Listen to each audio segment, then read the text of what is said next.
যেমনে পারো বউ বাচ্চার চাহিদা পূরণ করো। এটা পৃথিবীতে কেউ বলে না, আল্লাহও বলে নাই, রাসূলও বলে।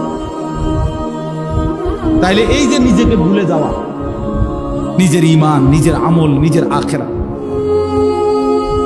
20,000 টাকার একটা চাকরি করে, 18,000 টাকার একটা চাকরি করে, এই সামান্য কদ্দুর চাকরির জন্য জোহরের নামাজ পড়ে না, আসরের নামাজ পড়ে না, সামান্য একটা চা দোকানদারি করে, একটা অটো চালায়।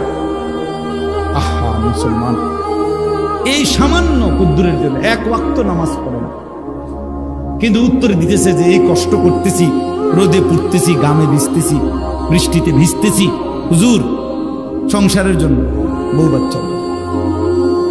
কিন্তু নিজের সেজদা, নিজের আখিরাতের কোনো খবর নাই।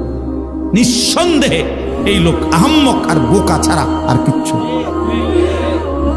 তুমি বেওকুফ বেটা, আহাম্মক। তুমি নিজেকে ভুললা কেন? আল্লাহ তাআলা বলছে আলাইকুম আনফুসাকুম আলজিমু আনফুসাকুম। ঈমানদার মুমিন নিজেকে মজবুত ভাবে ধরো। ইয়া আইয়ুহাল্লাযীনা আমানু কু আনফুসাকুম ওয়া আহলিকুম নার। আল্লাহ বলছে হে ঈমানদার, নিজেকে জাহান্নামের আগুন থেকে বাঁচাও এবং পরিবারের সদস্যদেরকে জাহান্নামের আগুন থেকে বাঁচাও। দেখেন আল্লাহ আলাদা করে বলছে, পরিবারের সদস্যদেরকে জাহান্নামের আগুন থেকে বাঁচাও সেটাও বলছে, আবার আলাদা বলছে নিজেকে জাহান্নামের আগুন থেকে বাঁচাও, কু আনফুসাকুম। আগে এটা বলছে। অর্থ কি?